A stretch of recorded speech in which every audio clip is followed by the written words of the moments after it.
Okay, guys. So listen, on that homework, you were supposed to do a functional behavioral assessment over Jeremy's issue of interrupting on the phone. Many of you had an idea of what mom and dad or mom and grandma could do to try to remediate this problem, but they weren't really functional behavioral assessments. So I need you to understand the F in FBA is functional. And that's because the whole purpose of doing an FBA is to determine what is the function of the behavior. Why is the child doing this? So a lot of you made the assertion that the child was doing it out of a need for attention. But if that is the assertion, then your FBA should be trying to prove or disprove that. It's like your hypothesis and now you got to test it. So if the FBA is, if you're saying this child is doing this for attention, then remember, in proper behavior modification, you must first teach the child a healthier or more pro-social way of doing it. So if attention is the problem, then you have to teach them a healthy or pro-social way to get the attention they want. So you sit them down and you say, I think it might make you anxious when we're not hugging or talking, and I know it bothers you, but sometimes I have to do other things, and it is important that you let me do that. It is not okay to interrupt on the phone. So before I get on the phone, we're going to hug and snuggle, and I'm going to talk to you, and I'm going to give you a lot of attention. And then I'm going to say, okay, now here's something you can do while I'm on the phone. Watch TV, color in this book, go outside, whatever. But I'm going to be on the phone.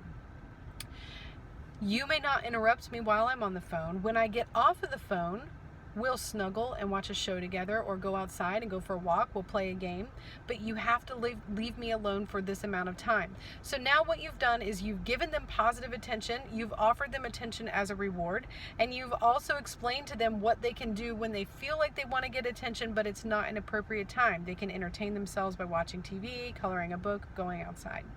You also could incorporate some form of reinforcement, because we never really accomplish anything with punishment. So those of you guys who used a form of punishment, we're probably off base. We want to use reinforcement. So you teach them the good thing you want them to do instead, which is the healthy way to get attention and the healthy time to get attention. And then you reinforce them when they do it appropriately. So you could use something like a sticker chart or a token jar, some way for them to see or to get a reward, or to see that they're going to get a reward. So you could, for example, set out 2 quarters next to you when you get on the phone and say, when I get off the phone, these 2 quarters are going to go in your bank, or you can have those quarters, or here's a piece of gum when I get off the phone. If you didn't interrupt me, you can have it. But the goal here really is that when I get off the phone, I'm going to give you the attention, and that's going to be the reward that you're looking for. Because if the function of your behavior is actually to get attention, then giving you attention before and rewarding you with attention afterwards should help to remediate the problem. If you do all of those things and the problem still doesn't subside, then you are wrong. The function of the behavior is not attention.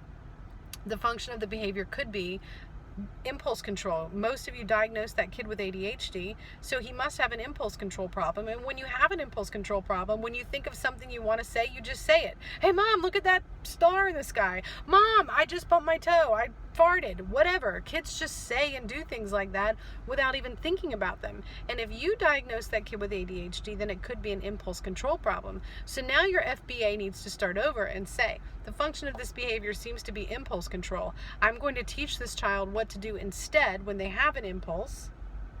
Sit on their hands, walk in the other room, tell somebody else who's not on the phone. I'm going to put out a reward that they can see visibly. I'm going to reward them when they manage the impulse, when they handle it the appropriate way, right? The problem with punishment is that it doesn't teach the child what to do instead. So if you have an impulse, you don't just speak it out. Here's what you do instead. And after I teach you what to do instead, I'm going to reward you for doing that. And if I go through all of those steps and the behavior goes away, then I was correct. The function of the behavior was a matter of impulse control. What if the function of the behavior is simply to be annoying? Right? Defiance. Defiance and purposely annoying often comes from an urge to have control and to see that you can control a person's spirit or mood or a situation in the room. And so in that way, when we have children with oppositional defiant disorder, which was also a question for Jeremy, we would identify that we think the function of the behavior is to gain control or to intentionally annoy mom or grandma. And if that's the case, then we need to teach them more social ways to get control. And to and in order to do that, then we say, okay, Jeremy, I'm about to get on on the phone right now, again, here's the reinforcement. I'm going to put a couple quarters out here, or whatever's powerful to Jeremy. It might not be quarters, maybe it's stickers, maybe it's food, whatever it is. I'm going to put this reward out here for you to earn. If you earn that reward, then you can decide what we're going to watch on TV tonight. That gives him control. That allows Jeremy an opportunity to earn control. If you are able to let me have this conversation, then I will let you decide which chore you want to do this weekend. I'll let you decide what we want to have for dinner, right? So you're rewarding him by giving him control over his situation. Granted, it's not always going to work, and again, if it doesn't work, there's also the reward of the money that might be powerful and motivating. But in the end, if we can teach him how to do something other than interrupt, then that's a win for us. So again, the function of the functional behavioral assessment needs to state what you think the function is. The intervention needs to address teaching them what to do instead, and then rewarding them when they do that thing instead. And if the behavior improves, then you realize, okay, I was right, that was the function of the behavior.